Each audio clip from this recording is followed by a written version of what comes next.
god! I'm not sure what I'll be more scared of. The bomb dropping on my face, or the fact that it has 16 spikes on it. Whoa.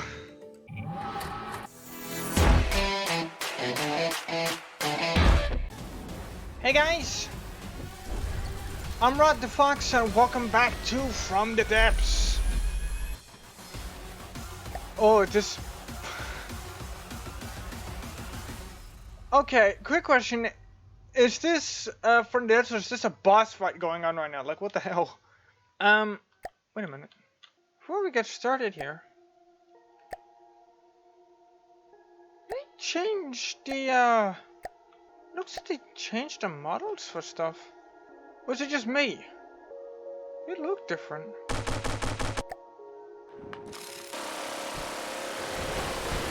Oh god. It sounds exactly the same though. Connection rules to spawn of forces are being applied. Recently taking damage here. Taking freaking bot shots on it. There's something I need to do real quick before we actually get into building a new ship. Or modifying the one that we currently got. Where is the Marauder? Here it is. Because there's something I noticed about it. Oh yeah, we actually do need to finish this up anyway. Because I'm not quite done with it yet. Yeah, I still need to do a bit of work on this, and... yeah. You guys notice the missiles are a bit down too low. They should be up a block, so... I'll go and get that adjusted. I'll finish up the, I'll finish up this build. And then I'll get the next one up started, which is just going to be a modification of this one.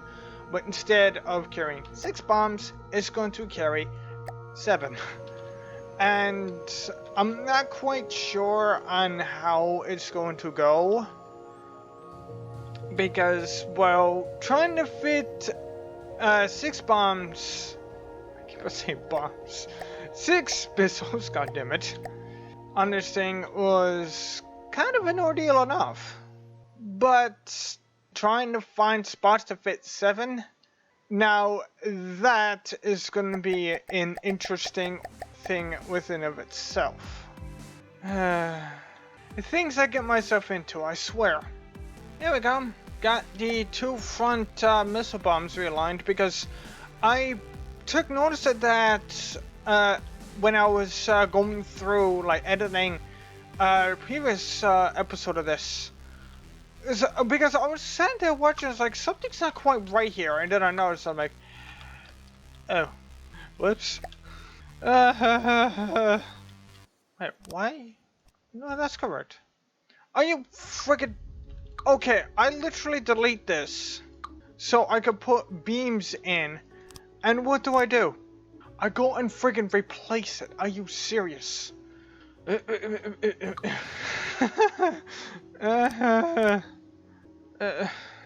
Guys, I don't know. Normally I would try to explain how my brain works, but I don't think even I know. Would you stop telling me that? You know, evidently that's, you know, honestly that's kind of annoying. So wait, this is 3 blocks, right? So, if I put a block here, hold on. No, not this. You. No, okay, so I could put this one here. And if I put a couple of these on this, right? I knew about the connection rules. God damn it. Well, I'm not exactly using the Spawner Fortress. That's an interesting name for that fortress, if I must be honest. And they couldn't make it and name it like something like, I don't know, oh Jesus. Not that. Probably something like Creation Fortress or something along those lines. I'm trying to think on how to actually incorporate this. There goes that one. But I don't exactly want to come with anything too weird either. See, that looks a little bit too plain. Unless... Give me a moment. Guys, how does this look? So I added a layer of metal on the top and on the bottom. And originally, you guys see where the inverted slopes are. These points right here in the back, where it starts sloping in. That was originally just standard blocks. And then I thought, like, is there any way that I could like possibly make this look better? Then it hit me. These. Because originally, right, it looked like this. Which, I mean, it looks okay, but it's a bit too blocky. It's not smooth. And so that's when I did this. And if I must be honest, if I were to come up with more beefed up bombs, or like use this type of design, yeah, I think I just figured out on how to make these look even more beefy. And I decided to put these pieces in here. Though I might swap them out for something else, I'm not sure. It's basically just meant to fill in the kind of like strut I got made here, or at least what appears to be a strut, without like completely filling it in. And when I looked at it, it's kind of like this, except it's mirrored and pushed out a block. So I kind of like that. And I think that might be it. I don't quite see anything else on this that could be beefed up. Now, I would place a block in here, but the thing is, like, I don't want it to interfere with the fin. And if I do that, it looks like the bomb is just one piece with it. And that's not what I'm trying to go for here. I want to make it look like that the bombs are being supported by these armatures. So, basically, I want this to look like it's about ready to drop a massive payload on enemy faces. Which, if I must be honest, I kind of like that aspect. It's just, I mean, like, when I first did the, what vehicle was it? The Bruce, or is it the Colossus? Or is it the Colossus? It's one of these. Not Gemini, not Gladiator. Is it Gladiator? No. Gladiator's this one, dumbass. I think it's this one, the Bruce. Yeah, it's the... No, it's not the Bruce. I feel like an idiot now. It's the Retaliator. This one here. This is the one that's made of lightweight alloy. And, like, I kind of like... Well, I liked the look of the, Wait, what? Oh, that's cool. So you can set your own vehicle now as what you spawn in with. Okay. But yeah, like I was saying, I like the design of the type of bombs I built for that. So I decided, or I thought, like, what could I possibly do to expand on that? And eventually to this. Which is completely like, sure, it's using the same type of basis with like a big, like, thick front section, but more of a slimmer, more finned looking back section. But it's much more beefed up. It's much more like rugged and powerful looking. Because this looks like the old traditional type of like old-styled or old-fashioned bombs, much like the old-fashioned type of nukes that you could get.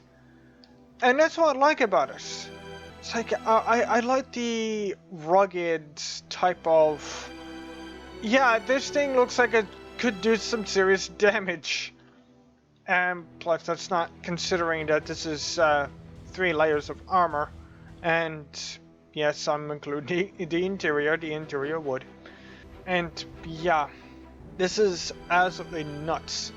And I'm not sure if I mentioned this, but if you guys have any questions on regarding repair bots, none of these vehicles are going to have repair bots on them.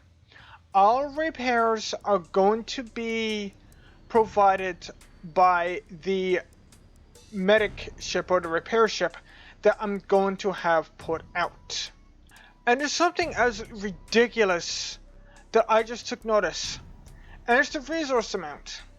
I had this going now for about 20 minutes. The resources, like, what went down, what, like 16,000? Less than 16,000. Yeah, like, I mean, the numbers look like they are going down fast, but in retrospects, when you have a machine running for 15 minutes and it still has plenty of resources to take down the enemy, it's not really much that can be said about it. Okay, so now I'm trying to think on how to do this. There's just a couple of ways I could possibly do this. I could put an extra like bomb right here on either side, have 6 and 1 in the middle. Or I could move these down and have 1 up here and have a triangular shape. But here's the thing. I don't want this to be too plain looking. Because, well, the whole point of this is meant to be powerful. It's meant to be the symbol of basically the strength of our forces. This is basically what you get when you pool your resources and you make this. It's essentially what this is. Like, if this were to be compared to, okay, I'm about to get anime on you guys, so get ready. This would be kind of like Gundam, where people pool all the resources, they pool all the money together, and they make something powerful. That's what this is. Or say, this is what this last class of missiles is, which is why these are so big and beefy looking. Because what they're supposed to be. These are the main flagships of the fleet, which is why there's only 1 of them. And these are going to be the only ships that there's going to be 1 of. I just realized something. This is not bobbing. It's not rolling. It's not pitching. Well, it is a little bit by the pitch up thrusters here, but yeah, they're barely on at all. Though this ship is tilting down a fair bit. Not quite sure why though, because on the back should be wait, scratch that. It's the missiles. That's what's so heavy. If you guys ever wanted to make your bombs look meaner, this is using the wedge back pieces and the wedge front pieces. Yeah. This looks so mean. Oh god. I'm not sure what I'll be more scared of. The bomb dropping on my face, or the fact that it has 16 spikes on it. Whoa. Okay, this is what I want to show you guys, now that I got all the bombs left on it. And one thing I might do, I might leave the bombs like this, because it's like a reference or callback to the Gladiator, because the Gladiator used these. Didn't the Gladiator use these? I swear it did. Okay, apparently it didn't. Alright guys, welcome to day 2 of this build, and there's not much left that I need to do. I think it's just basically just a few touch-up jobs, but I want to show you guys exactly what I got done here. So I don't remember if I showed this off in yesterday's portion, but like I got all the missiles put on, and I might leave these this way because it's an homage, or kind of like a combination of the Gladiator and the Marauder. I don't know why the Gladiator has the Marauder's image, because the Gladiator has the 2 standard missile bombs on top and bottom, and also has the single missile on the front. And the Marauder has the 2 beefed up missiles in the middle, so it's kind of a combination of the 2. And I kind of like that. And I named it the Titan because, well, it has more firepower than either of them. And I'm just trying to find like places now for me to finish up, and that would be about it. Though it seems like I managed to get most of the work done. I can't really seem to find anything else that I want to change on it. I honestly don't. So I'll tell you what, guys. Since it seems like this one is finished, because I literally cannot spot anything else to change on this, what do you say we head on to making the last ship of this fleet? And I mean the main head capital ship. Oh, this is gonna be nuts. And you guys are gonna find out why. Okay, I got the initial dimensions started, but I have a lot of work to do, so I'll catch you guys here in a bit when I have more of this filled out. This is gonna be the biggest ship yet, and that's no exaggeration. Alright guys, I'm here working on the internal warden structure of it, and one thing I'm gonna say, what you guys are currently looking at right now, this is just one half of the ship.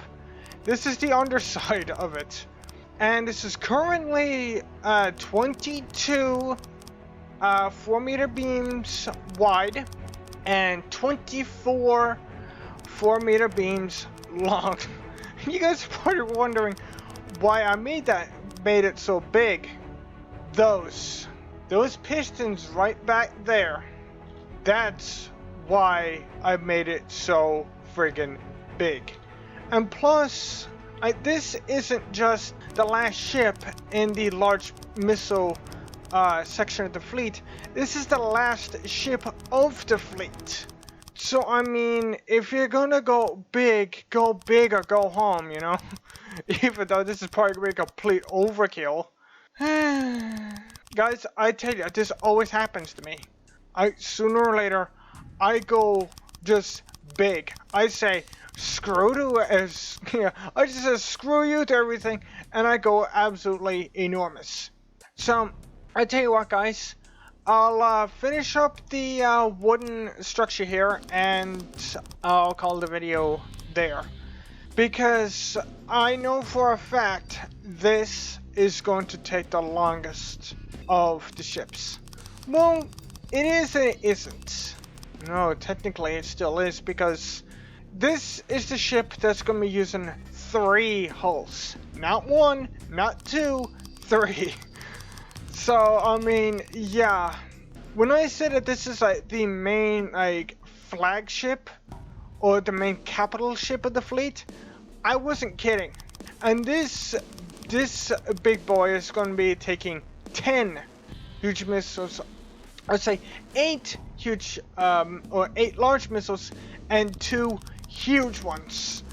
So I think that could give a good rough estimate of what type of firepower this thing is gonna have. Because I mean, this ship is late game. This is what you would pull out after you got all the resource or most of the resource zones captured. You're going after the last couple of factions, and you're like, you know what? I got a crap ton of resources sitting here. Let's bring something out and put them out to good use, you know? And like I mentioned in the previous episode for the Titan.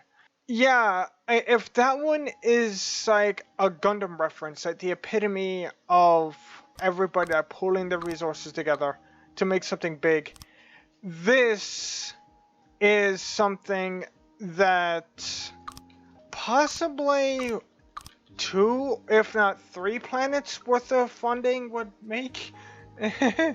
And I decided to go for the there's serial pistons and parallel pistons. Where are they? Because they had 2 different types of pistons in here. Here we go. There's the serial piston. It says integrated piping when lined up with other pistons. Each new piston will reuse the steam from the previous one.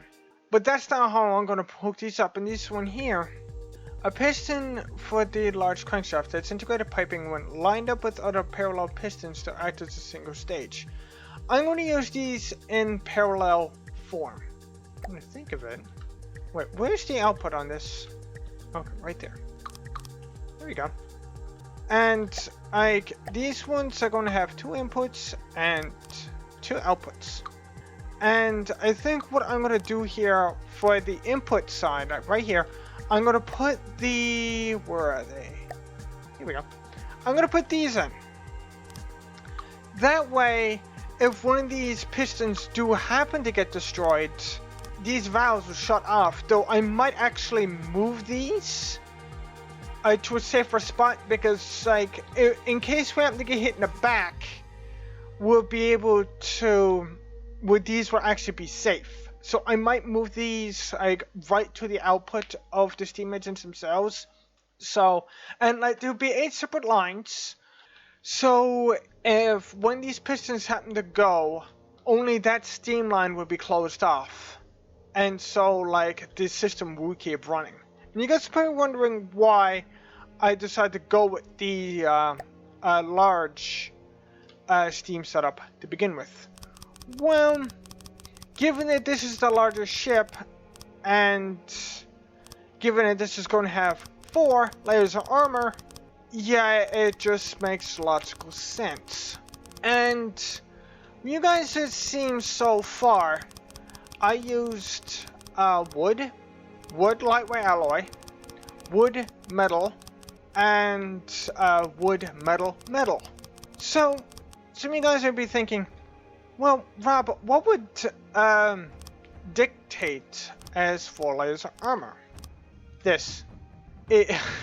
Yeah, this thing is going to have a full layer of heavy armor on the outside, 2 layers of metal beams, and 1 layer of wood. Yeah. And basically, EMP damage reduction. Oh, cool. Oh, these protect against EMP damage. Because if I can remember, these used to just be EMP susceptibility. Okay, so these don't protect against EMP attacks. This will protect against like heavy artillery shots, which is what I want to use it for. And the wood, well, if there's any EMP coursing through the system, it'll go through the heavy armor, go through the metal, and then go through the I'm not actually sure how heavy armor works. So this takes EMP damage. It doesn't let like EMP course through it. Okay. So like I was saying, like if we happen to take a very high damage shot, it'll get stopped by this. And if say if a frag shot hits us, will it increase the amount of, say, pellets that's coming through? I don't quite remember how frag works, but if frag goes after like higher armor amounts, like the higher the armor, the more frags, I'll put this on the inside. Because, well, if we got fragments coming through here, right? If fragments hits like 2 layers of metal armor, then, well, we're going to want to go through that, and when the fragments hit this, well, the pellets will be more spread out. So I'm not quite sure how I'm going to do this, but yeah, if we have like something like this, like for explosive damage or whatever, we'll be fine. We might be safe against frag damage. I'm not 100% sure on that, but EMP damage, that's something we will be safe from that. So if you guys have any tips or suggestions on how I should place this heavy armor, post it down in the comments. But for now, that's going to do it for this time, guys. So raise the like button for the tips if you guys enjoyed. Subscribe and ring a bell if you guys want to see more stuff like this. And I'll see you in the next one. Later, guys. This ship ain't gonna be no mean feat, I'll tell you that much. This ship is gonna be enormous. Oh, this is easily, and I mean easily, going to go down in history as the most biggest ship I have ever built. And that is no exaggeration.